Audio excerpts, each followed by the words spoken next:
Velu il-75 sena mill-invażjoni ta' Sqallija fit-tieni Gwerra Dinjija b'investiment ta' 50,000 euro, Fondazzjoni Wirtartna kisbet żewġ kanuni li huma simbolu tat-taqbida f'dak il-perjodu.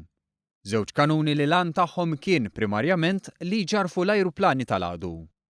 L-ewwel wieħed tat-tip Bofors, mudell Amerikan ta' kanun b'diżinn Svediż, intuża f'pajjiżna għal perjodu qasir bejn Ġunju u Lulju tal-1943 u aktar tard intuża propju għall-invażjoni ta' Sqallija. Għalkemm f'pajjiżna dan jissimbolizza l-forzi tal-Alleati, iċ-Chairman ta' Fondazzjoni Wirtartna Mario Farrugia spjegalna li fit-tieni Gwerra Dinjija dan il-kanun kien jintuża miż-żewġ fazzjonijiet opposti. L-ieħor magħruf bħala Flak 38 huwa s-simbolu tal-forzi Ġermaniżi. Fil-fatt, is-Sur Farrugia spjegalna li minn dan il-mudell immanifatturaw b'kollox mal-149,000 fadd ta' formati differenti. Kien jintuża jiġġibed wara vettura, immuntat fuq vettura, immuntat fuq bastimenti, pratikament anke fuq l-ajruplan intuża, ġifieri huwa kanun versatili immens dan.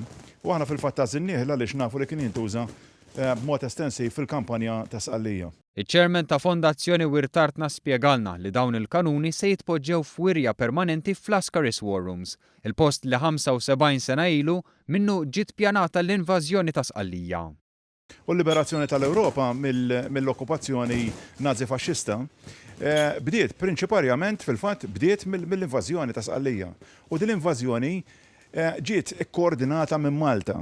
Is-Sur Farrugia spjega li din il-wirja li se tinfetaħ uffiċjalment iktar tard din is-sena għandha lan li tagħti ġustizzja u mertu lil pajjiżna għas-sehem fl-invażjoni ta' Sqallija lura f'Lulju 1943 biex bekk Malta titpoġġa fuq il-mappa fil-kunċett tal-liberazzjoni tal-Ewropa.